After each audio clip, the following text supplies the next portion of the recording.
ሰላም ሰላም ውድ ቤተሰቦች እንዴት ቆያችሁልን? በዛሬው ጥጡ ክለባችን የሚመለከቱ አሁናዊ አዳዲስ መረጃዎችን ይዘን መጥተናል። አብራችሁን ቆዩ። ውድ ቤተሰቦች እንደተለመደው ለቻናሉ አዲስ ከሆናችሁ በቅድሚያ ቻናሉን ሰብስክራይብ በማድረግ ቤተሰብ ሁኑን። አሁን ወደ ቱ መረጃዎች አለፍን። አብራችሁን ቆዩ።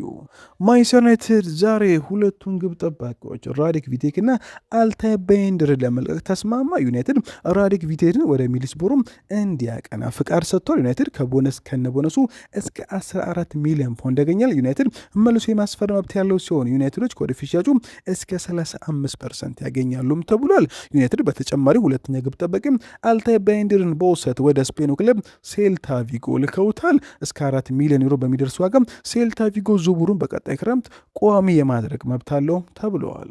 በጣሊያን እጅጉን ታማኝ የሆነው ጂያሉካ ዲማርዚዮ ዛሬ ዞት በወጣው ዘገባ መሰረት ጆሹዋ ዚርኪዚ ወደ ጁቬንቱስ ሊያመራ ይችላል አለ። ጁቬንቱስ ዚርኪዚን በውሰት ለመውሰድ ከዩናይትድና ከተጫዋቹ ወኪል ጋር ድርድር ላይ ይገኛል ነው ብሏል። ዩናይትድም ለውሰት ዝውውር ፍቃደኛም ነው ብለዋል። ዩናይትድ የቦሎኛውን ተከላካይ ጆን ሉክሚን ለማስፈረም እየተመለከተ ይገኛል ተባለ። የጣሊያኑ ክለብ 25 ሚሊዮን ዩሮ ሲደመር 3 ሚሊዮን ዩሮ ከተጫዋቹ ዝውውር ይፈልጋልም ተብለዋል።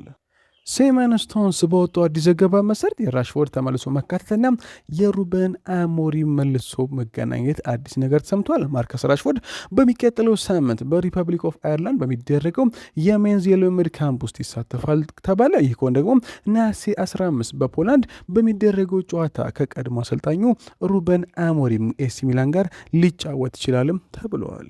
ፋብሪዚዮ ሮማኖ ስለ ቡርኖ ፈርናንዴዝ አዲስ መረጃን ይዞ ወጥቷል። ፋብሪዚዮ ሮማኖ እንዲህ ሲል ይናገራል። ቡርኖ ፈርናንዴዝ ከሳውዲ አረቢያ ከፍተኛ ፍላጎት ቢቀርብለትም በማንቸስተር ዩናይትድ ለመቆየት ሙሉ በሙሉ ወስኗልም ብሏል። ዋና ቅድሚያ የሚሰጠው ፍላጎት በኦልትራፎርድ መቆየት ሲሆን በክለቡ ገና ፍላጎት አለውም ተብሏል። በማንቸስተር ያልጨርሰው ትልቅ ስራ እንዳለ ያምናል።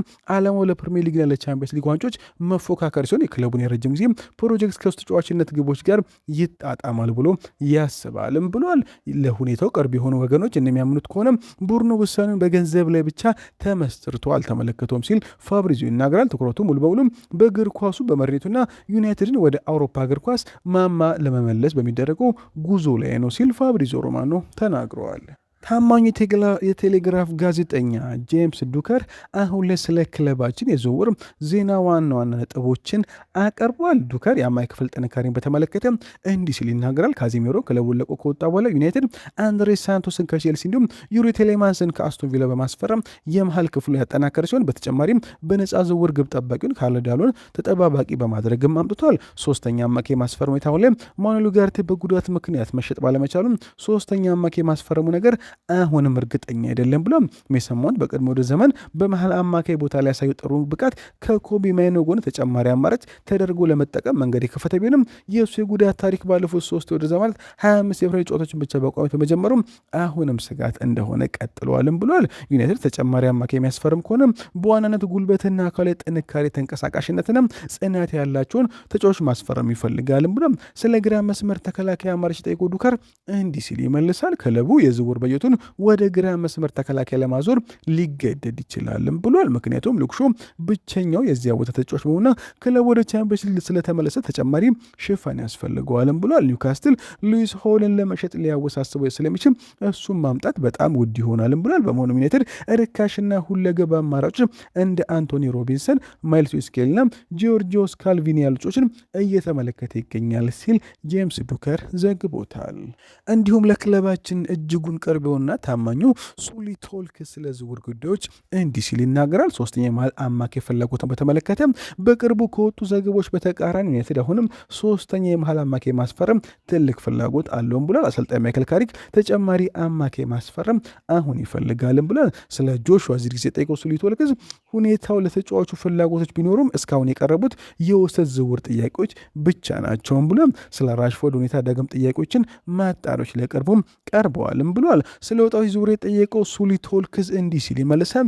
ለቶቢ ኮሊየር እና ለራዲክ ቪቴክ ከቻምፒዮንሺፕ ክለቦች ፍላጎት ቀርቦላቸዋል። አሁን ለራዲክ ቪቴክ ወደ ሚድልስቦሮ ለማምረት እጅጉን ተቃርቧል። በቶቢ ኮሊየር ጉዳይ ግን አሁንም አዲስ ነገር የለም ብሏል። ስለ ግራ መስመር ተከላካይ ኢላማዎች ጠይቀው ሱሊ ቶልክስ ሉዊስ ሆል በግራ መስመር ተከላካይ ቦታ የክለቡ ቁጥር አንድ ኢላማ ሆኖ የቀጠለ ሲሆን አንቶኒ ሮቢንሰን ግን በእጩነት ከተያዙት ተጫዋቾች ዝርዝር ውስጥ አሁን ላይ በከፍተኛ ቦታ ላይ ይገኛል ሲል ሱሊ ቶልክስ ንግግሩን ቋጭተዋል።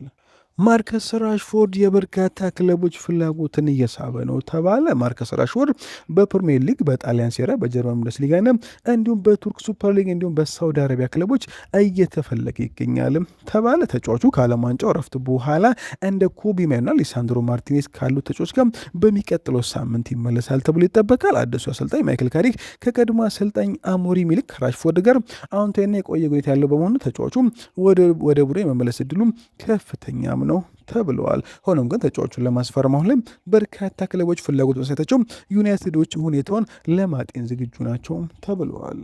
ማንቸስተር ዩናይትድ ሉዊስ ሆልን ማስፈረም ካልቻሉ ሌላ የተሻለ አማራጭ አላቸው ተባለ። ዩናይትድ አሁን ላይ ሆርሄ ሳሊናስን እየተመለከተ ይገኛልም ተብሏል። 19 ዓመቱ ስፔናዊ ተከላካይ ሆርሄ ሳሊናስ በራሲንግ ሳንታንደር 30 ጨዋታዎችን በማድረግ ቡድን ወደ ላሊጋ እንዲያድግ ያረዳ ሲሆን በቅርቡም በዌልስ በተካሄደው የዩኤፋ ከ19 ዓመት የአውሮፓ ሻምፒዮን ላይ ከስፔን ጋር ባሳዩ ድንቅ ብቃት የዩናይትድ ስካውቶችን እጅጉን ትኩረት ስበዋልም ተብሏል። ተስማሚ ዋጋውና የልውሹ ተጠባባቂነትም አሁን ላይ ለተጫዋቹ እጅጉን አማራጭ አድርገዋልም ተብሏል። ሳሊናስ በውል ውስጥ የ16 ሚሊዮን ዩሮ የውል ማፍረሻ ያለው በመሆኑ ሉዊስ ሃል በጣም በረከሱ ዋጋ ይገኛልም ተብሏል። ልውሾ የቡድኑ የመጀመሪያ ተሰላፊ ሆኖ በሚቀጥልበት ሁኔታ ሳሊናስ ተገቢውን የእድገት ጊዜ አግኝቶ የወደፊቱ የሾ ተተኪ እንዲሆንም ታስቧልም ተብሏል። በአርሰናል ሪያል ማድሪድ ተጫዋቹን ለማስፈረም አሁን ላይ ትልቅ ፍላጎት ይኖረችም ዩናይትድ ግን ተጫዋቹን ለወራት ሲከታተሉ የቆየ ነበርም ተብለዋል። ማኑኤል ኡጋርቴ ለዩናይትድ ደጋፊዎች የምስጋና መልእክት ተላከ።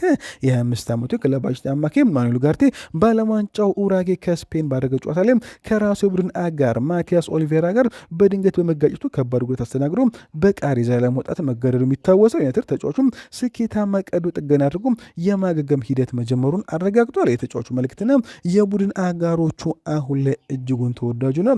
ኡጋርቴ በኢንስታግራም ገጹ ላይ ማገገም፣ እንደገና መገንባትና ማንሰራት በሚል ባቀረበው መሰለ ሜሰሞንት ሉክሾና አማዴሎ እንዲሁም አብሮነታቸውና መልካም ምኞታቸውንም ገልጸውታል። ተጫዋቹ ከ28 ቀናት በላይ ከሜዳ የሚርቅ በመሆኑ ፊፋ በክለብ ፕሮቴክሽን ፕሮግራም በኩል ተጫዋቹ ወደ ሜዳ እስከሚመለስ ድረስ የደሞዝ ክፍያውን እስከ 7.5 ሚሊዮን ዩሮ ይሸፍናልም ተብሎ ዩናይትድ ሶስተኛ የመሀል አማካይ ለማስፈረም አቅዶ የነበረ ቢሆንም ሂደቱ ኡጋርቴን በመሸጥ ላይ የተመሰረተ ነበር። አሁን በደረሰበት ጉዳት ምክንያት ተጫዋቹ የመሸጥ እድሉ በመዘጋቱ ቢያንስ እስከ ጥር የዝውውር መስኮት ድረስ በኦልድ ትራፎርድ ይቆያልም ተብለዋል።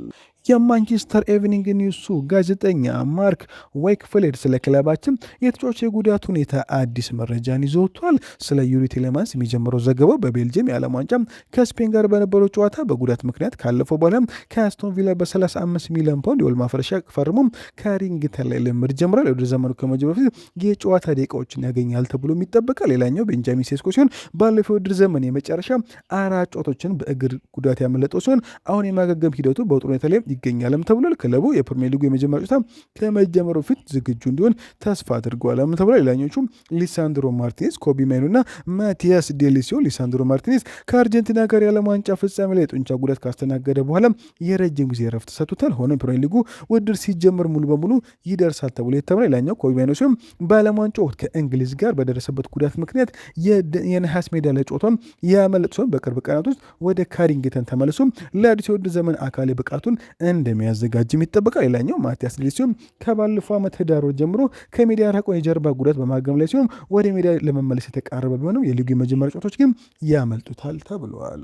ማቲያስ ኩኛ ስለ አዲስ የውድድር ዘመን ስላለው ህልምና አዲስ ነገር ተናገረ። የዋንጫ ህልምና የቻምፒየንስ ተሳትፎን በተመለከተ ማቲያስ ኩኛ ሲጠይቅ እንዲመለሳ እያንዳንዱ የውድድር ዘመን በህልም ይጀምራል። የኔ ህልም ደግሞ በጣም ቀላል ነው፣ ከዩናይትድ ጋር ዋንጫዎችን ማሸነፍና ወደ ቻምፒየንስ ሊግ ተመልሰን በፕሪሚየር ሊግና በሀገር ውስጥ ዋንጫዎች እንወዳደራለን ሲል ይናገራል።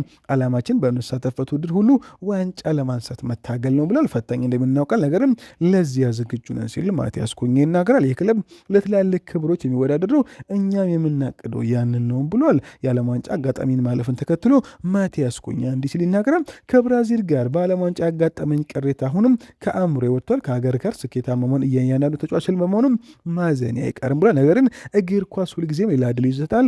በማንቸስተር ያለው ህልሜ አልተቀየረም። ዋንጫዎችን ማሸነፍ፣ ለሊግ ዋንጫ መታገልና ክለቡ የሚገባበት ቦታ ላይ እንዲመለስ መርዳት እፈልጋለሁ ብሏል። ወደ አዲስ ውድድር ዘመን ስንገባ በእኛ መልበሻ ክፍል ውስጥ ያለ እያንዳንዱ ተጫዋች ያስተሳሰብ መንገድ ይህ ነው ብሏል። በግል ደረጃ ሁልጊዜ መሻሻል እፈልጋለሁ። ባለፈው ውድድር ዘመን 11 ጎሎችን ካስቆጠርኩ በኋላ የዘንድሮ ግቤ ግን ከዚያ በላይ ግቦችን ማስቆጠርና አሲስት ማድረግም ነው ብሏል። ነገርም ቁጥሮች ዋጋ የሚኖራቸው ቡድኑ እንዲሳካለት ሲረዱ ብቻ ነው ብሏል። ጎሎቼና ብቃቴ ለዋንጫ ስኬት እንዲያበረክቱ እፈልጋለሁ፣ ምክንያቱም ማንሳት የሚገባው ያን ነው። ደጋፊዎቹም የሚኮሩበት የውድድር ዘመን ለማድረግ ያለኝን ሁሉ ሰጣለሁ ሲል ማቲያስ ኩኛ ተናግረዋል። ክለባችን ማንቸስተር የአትላንታውን ሁለገብ ተከላካይ ጂዮርጂዮስ ካልቪንን መከታተሉን ቀጥሏል ተባለ። በ3 ወይም በ4 ተከላካይ ለሚጫወት ቡድን ተስማሚ የሆነው ካልቪንም ላለፉት ዓመታት በክለባችን ስካውቶች እጅጉን ክትትል ሲደረግበትም ቆይቷል። የአትላንታው ተከላካይ ምናልባትም በዚህ ክረምት ከአትላንታ ሊለቅ ይችላል ተባለ ሲሆን ዩናይትድ ተጫዋቹን ለማስፈረም በድጋሚ ወደ አትላንታ ሊቀርብ ይችላልም ተብሏል። ማይክል ካሪክ ፓትሪክ ዶርጉን ወደፊት ወጣ ብሎ በግራ ክንፍ ማጫወት ይመርጣል ተባለ። ማስ ሊሸጥ ስለሚችል ሉክሾ ብቸኛው የግራ መስመር ተከላካይ ነው። በተጨማሪም ካሪክ 3ኛ የመሃል ሜዳ አማካይ ማስፈረም ይፈልጋልም ተብሏል። ሆኖም ግን አሁን ላይ የዶርጉ ቦታ ከግራ መስመር ተከላካይነት ግን በግራ ክንፍ ቦታ ላይ ነው ሲል ሱሊ ቶልክስ እና ጄምስ ዱከር አይዘግቦታል። ጋሪ ኔቭል በኢኒዮስ እና በዩናይትድ የክረምት የዝውውር እንቅስቃሴ ላይ ትችት አቀረበ። ባለፈው ውድድር ዘመን ዩናይትድ የተጫወተው 40 ጨዋታዎችን ብቻ፣ ይህም ከቢግ ሲክስ ክለቦች ዝቅተኛውና ከወረዱት ወልቭስ እና ዌስትሃም ካሉ ክለቦች አነስተኛ ጨዋታ የተጫወተው ክለብ ነው። አሁን ደግሞ የበለጠ በርካታ ጨዋታዎች የሚጠብቋቸው አዲስ የውድድር ዘመን ሊጀምሩ ነው።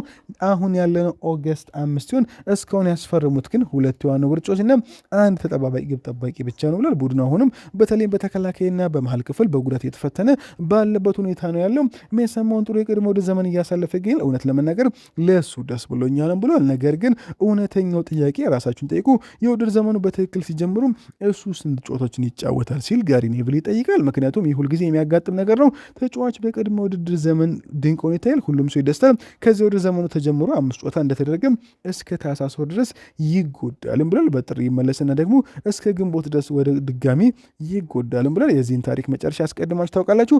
በሊሳንድሮ ማርቲኔስ እና በማቲያስ ዴሊክ ለሚሆነው ተመሳሳይ ነው ብሎም ይህ ቡድን በእያንዳንዱ ቦታ ላይ ጠንካራ ተጫዋች ያስፈልጉታል ሲሆን በአንድ ቦታ ላይ ብቻ አይደለም። ታዲያ ይህንን ችግር ለመፍታት ለምን ቁርጠኝነት አያሳዩም ሲል ይጠይቃል። አንድ ተጫዋች በቋሚት ግዙ፣ አንዱን በውሰት አምጡ፣ እንደገና አንድ ነገር ሞክሩ ሲል ጋሪ ኔቭል ተናግረዋል። ፖል ስኮልስ ለቀጣይ ውድድር ዘመን የመሃል ሜዳ ክፍል አሰላለፍ አስተያየት ሰጠ። በሚቀጥለው ውድድር ዘመን በዚህ የመሃል ክፍል ውስጥ ማን መሰለፍ አለበት ብላችሁ ከጠይቃችሁኝ ነገሩ ቀላል ነው ሲል ፖል ስኮልስ ንግሩን ይጀምራል። መጀመሪያ ከኮቢ ማይኖ እና በብሩኖ ፈርናንዴስ ይጀምራለን። ኮቢ ማይኖ እግሩ ስር ሲገባ ብርቅ የሆነ የመረጋጋት ብቃት አለው። በተቃራኒ ቡድን ጫና አይናወጥም። በተፈጥሮ ክፍት ቦታዎችን ያገኘም፣ እንዲሁም የጨዋታውን ፍሰት ያስቀጥላልን ብሏል። ከብሩኖ ጋር ታጣምሯል። ምክንያቱም ብሩኖን ወደድከውም ጠላሁም ጨዋታ የሚያሸንፍ ወሳኝ አጋጣሚዎችን ይፈጥራል ሲል ስኮልስ ይናገራል። ኃላፊነት ይወስዳል፣ እስከ መጨረሻው አቅሙን ይፋለማል፣ ቁጥሮቹም ስለሱ ምስክርነት ይሰጣሉ ብሏል።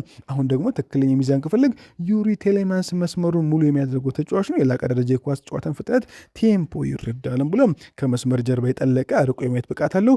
በመሃል ሜዳ የበላይነት ለመቆጣጠር አጥንተው የነበረውን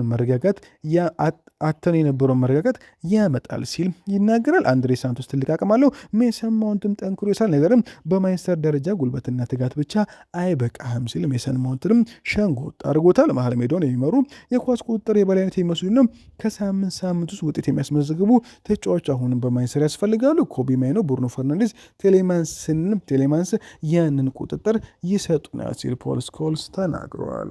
የቀድሞ አስቶን ቪላ ተጫዋች ጋብሪኤል አግቦናሆር ቴሌማንስን ከቡርኖ ጋር በመነጻጸር የምወድበት ነገር ኳስ ባገኘ ቁጥር እንደ ቡርኖ ፈርናንዴዝ ወደፊት ለማለፍ መሞከሩ ነው ሲል ተናገረ። ወዲያውኑም ወደ ማቲያስ ኩኛ ወደ ብራሂም ቤሞ ምናልባትም ወደ ቤንጃሚን ሴስኮ ኳሶችን ያመቻቻልን ብሏል። ይህም ዩናይትድን በትልቁ ሊጠቅመውንም ባለፉት ዓመታት ከቡርኖ ፈርናንዴዝ ብቻ ያገኘውን ነገር አሁን ደግሞ ከቴሌማንስም እንዲያገኝ ይረዳዋል ሲል አግቦናሆር ተናግረዋል።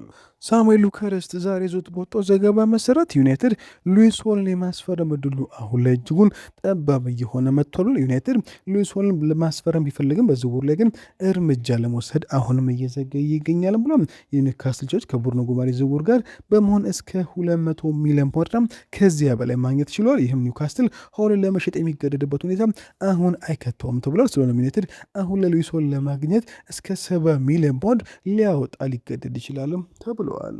በተጨማሪም በክለባችን እጅጉን የሚፈለገው ቹዋሜኒ በዚህ ክረምት ከሪያል ማድሪድ የመልቀቅ ዕድሉ አሁን ላይ እጅጉን ጠባብ ነው ተብሏል። ቹዋሜኒ ሪያል ማድሪድ የሚለቅበት ሁኔታ እስካሁን ያልተፈጠረ ሲሆን እንዲህ አይነት ዝውውሮች ብዙውን ጊዜ ከመጀመሪያው በጥንቃቄ የሚዘጋጁም ናቸው ተብሏል። የሮድሪ ወደ ማድሪድ የመጣት ዕድል ቹዋሜኒ ውሉን ባራዘመበት ወቅት ያልታሰበ ቢሆንም የክለቡ ምንጮች እንደሚያስት ከሆነ ሮድሪ የሚመጣ ከሆነ ክለቡን ለመልቀቅ የሚያስቀድመው ከቹዋሜኒ ይልቅ ሌላኛው የቡድን አጋሩን ኤድዋርዶ ካማቪንጋም ነው ተብሏል። ስለሆነም አሁን ላይ ቹዋሜኒ ወደ ክለባችን የመምጣቱ ነገር ሙሉ ለሙሉ እያከተመ ይገኛልም ተብሏል። ውድ ቤተሰቦች ለዛሬ በረ ቆይታ በዚህ ያበቃ። መልካም ቀን። ቻናሉ ሰብስክራይብ ማድረግ አይረሳ። እንወዳለን።